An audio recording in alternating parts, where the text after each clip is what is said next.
Transformers The Game par la compagnie Activision. On y joue sur toutes les consoles. C'est un jeu d'action. Il n'y a pas de multijoueur et il n'y a pas de démo. C'est un jeu de qualité pour adolescents.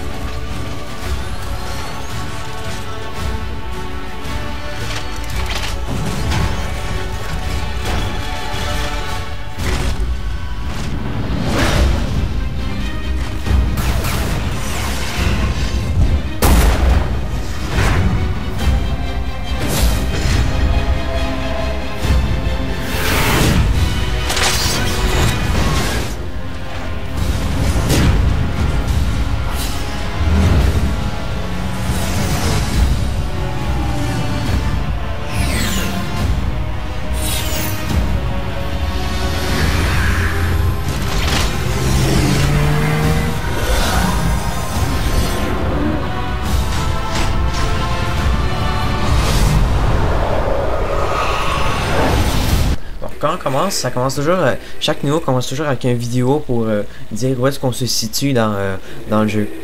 Et chaque niveau commence aussi par le titre du niveau, comme là c'est The Hand from for Sam Witwicky. On peut voir barricade. Les Transformers, ils ont une masse de détails, c'est vraiment incroyable, c'est vraiment beau. Ça c'est Starscream. Ça, je trouve que c'est vraiment le Transformers le plus amusant, le plus fun à contrôler, parce que c'est un avion. Et aussi Black Hunt est aussi le fun à amuser à jouer avec, mais je trouve que lui il est beaucoup plus fun.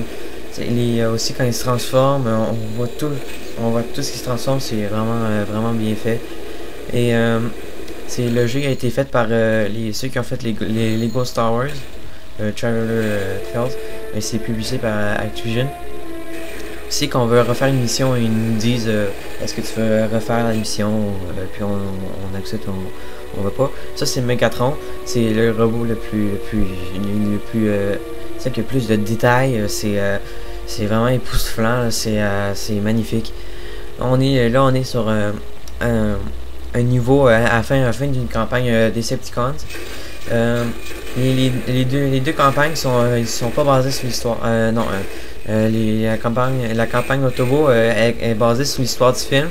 Ça suit exactement le film sauf pour quelques niveaux.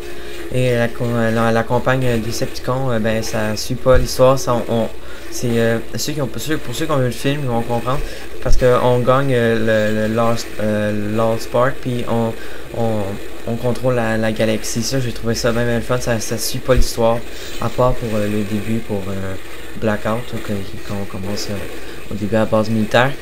Mais là, je pourrais pas vous montrer comment Megatron il se transforme, parce que c'est dans une phase de fin de campagne, on peut pas se transformer.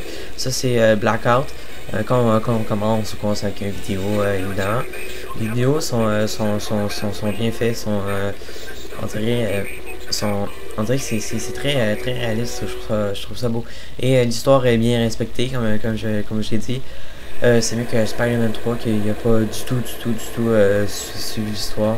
Et comme là, lui, il est très bien fait encore. Regardez la transformation, c'est vraiment beau. Comme là, ça c'est au début, on peut évidemment tirer. Et que j'ai trouvé, c'est que quand même l'intelligence artificielle est pas folle. Parce que si elle va nous envoyer des troupes sans arrêt pour essayer de nous descendre. Alors vraiment pas nous laisser s'en aller. Alors ça, je trouvais ça le fun, c'est comme ça. Le jeu est pas trop facile. Et on peut jouer avec du fun et en détruisant tout ce qu'on voit avec en mode Decepticons.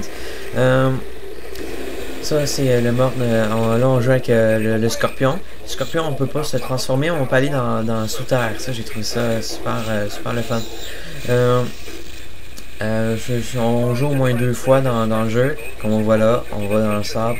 C'est la fin de mon vidéo. Merci d'avoir écouté. Je donne un bon 9 sur 10.